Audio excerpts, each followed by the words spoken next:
The Festinger's Law. Ini adalah hukum yang disampaikan oleh seorang ahli psikologi yang bernama Leon Festinger dalam bukunya yang berjudul A Theory of Cognitive Dissonance.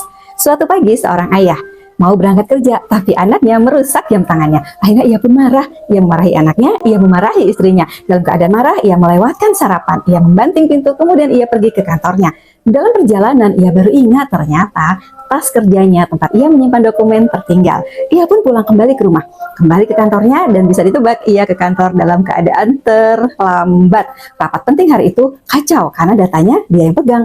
Dan bisa ditebak, ia dimarahi oleh bosnya, ia dimarahi oleh ketua timnya, dan ia merasa hariku hari ini sangat buruk. Kayaknya nggak kali ini aja deh hidupku sangat buruk. Sering banget si ayah menghadapi hal-hal yang buruk seharian hanya karena peristiwa yang mendahulunya.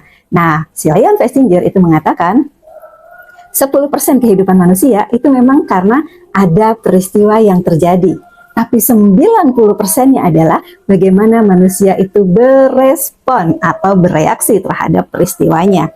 Skenarionya, si ayah akan tenang ketika jam tangannya rusak, damai, tenang, tetap sarapan, tetap bekerja seperti biasa, mungkin harinya akan baik, mungkin rapatnya akan berjalan lancar, mungkin bosnya akan senang, atau mungkin ia bisa menaikkan gajinya atau salary-nya karena performa yang baik.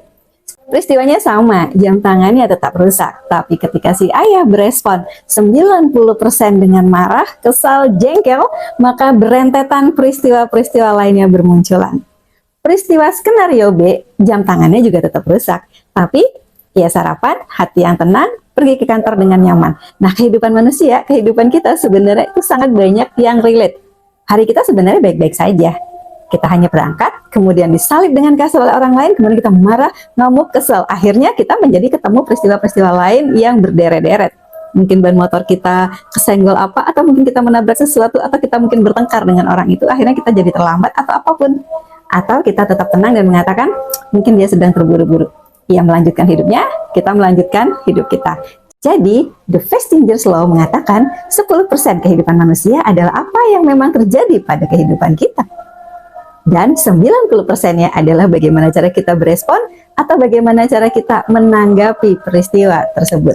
Apakah kita meresponnya dengan baik ataukah kita meresponnya dengan buruk? Apakah kita meresponnya dengan hal-hal yang mendekatkan kita kepada Allah, yang diridhoi oleh Allah, atau malah kita meresponnya dengan hal-hal yang justru menjauhkan kita dari Allah? Itulah The Festinger's Law.